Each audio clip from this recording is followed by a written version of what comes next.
I want to walk you through a case that I'm treating with Invisalign aligners that was of moderate difficulty, a routine kind of case. And then I want to speak to a much larger issue about braces versus Invisalign. And I can share this with some authority, having treated 10,000 braces cases in my 30 years of practice and 6,000 Invisalign cases. So let me just walk you through briefly. This video is not about this case per se. This patient had braces as a kid, and now they have some relapse where you can see the teeth were rotated in the front. You can see the lower teeth were quite crowded. On the left here, this is how the patient started. Now, the reason why there are so many cases of a moderate nature is because so many people had treatment when they were younger, and then things relapse as they get older, but things were put when they were kids in reasonable position. Maybe their jaw structures were aligned properly, their bite was made proper, and we're dealing with alignment issues. Also, a lot of kids have early interceptive treatment, age 7, 8, 9. Then if an orthodontist is patient and lets the teeth grow in, the patient could be 13, 14, 15, and now they're faced with a moderate situation that should not require 2 years of treatment. And so in this case, we planned to have 25 aligners. So that's a little less than 6 months. And I built in movements. People think that with aligners, you just call up Invisalign and they mail you aligners. You have to plan this out, the sequence, the rate. And now here's what I have after 6 months, where I have almost perfect alignment. There's one tooth that is slightly out that I need to kind of neaten up a little bit, that little bit. And then on the upper, my alignment looks almost perfect, and I'm going to try to just raise this tooth up a little bit because you see it's longer than that tooth. But here's the issue that people aren't talking about that much. And here's what it is. Here it comes. With braces, I came across a term that you're familiar with that I just used for the first time earlier today in a conversation with a patient. And it is that with braces, you're working freehand. You're placing the braces with your eyes, with your hands. You are placing wires, and they're subject to forces. Sometimes the wire bends or shifts. It is not an exact process. But orthodontists for years have been working within this routine. People expect to have treatment for 2 years. And in a lot of cases, especially moderate cases, the reason it takes so long is because there's a lot of back and forth adjustment. It's not linear. A tooth is too short. The orthodontist makes a manual bend. Next visit, it's too long. You close a space here, you open a space here. It's not linear. And this is considered the adjustment process.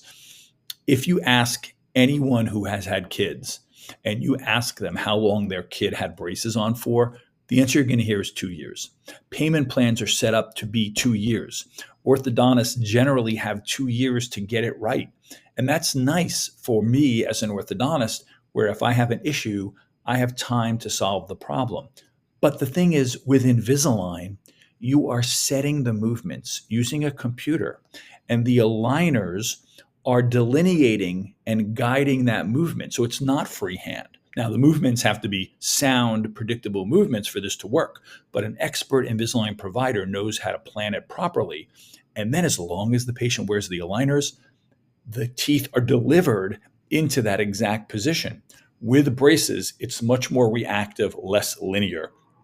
And so many of these moderate cases with Invisalign, that case I just showed, 6 months, maybe it'll end up being 8 months. I'm telling you.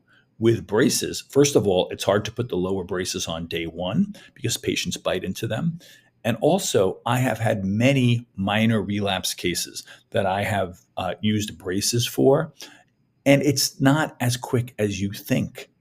Braces are considered faster because they move the teeth out of the gate. You see a change a little earlier. But to get things to the perfect position, it is elusive. How many times have you heard a couple more months with the braces? That's because the orthodontist is trying to do it right, but he's using his eyes and his hands. He's not using modern technology.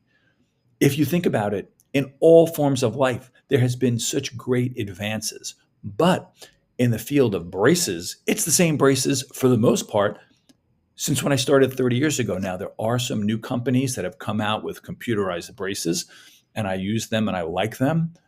But most orthodontists are not using them, and maybe they will at some point because they're used to doing things a certain way. What you want to look for is a practice, if they are including high technology.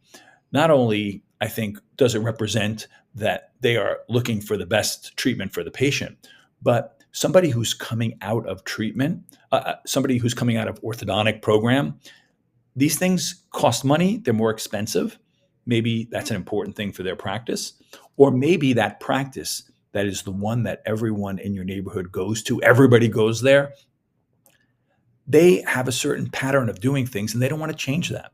If you have an all braces practice and you want to switch to become an Invisalign practice, you have to, yeah, it can be costly because now all of a sudden you're adding this cost. And some practices don't want to change what's been working for them. But a mature practice like mine, that's not a concern for me. Newsflash, if you've been an orthodontist for 30 years, you've done pretty well. So I can eat, let's say, the cost of Invisalign, not upcharge the patient. And the reason is because I want something that's going to work well for the patient, efficiently, faster, cleaner, and a much better experience. Obviously, I haven't even talked about the things that you've heard, that you can eat whatever you want with aligners, you can take them out, better for oral hygiene, things don't break, no emergencies. But what I'm talking about that isn't talked about enough is that aligners are a very efficient way of moving teeth, and I think more efficient for most types of movements and cases than braces.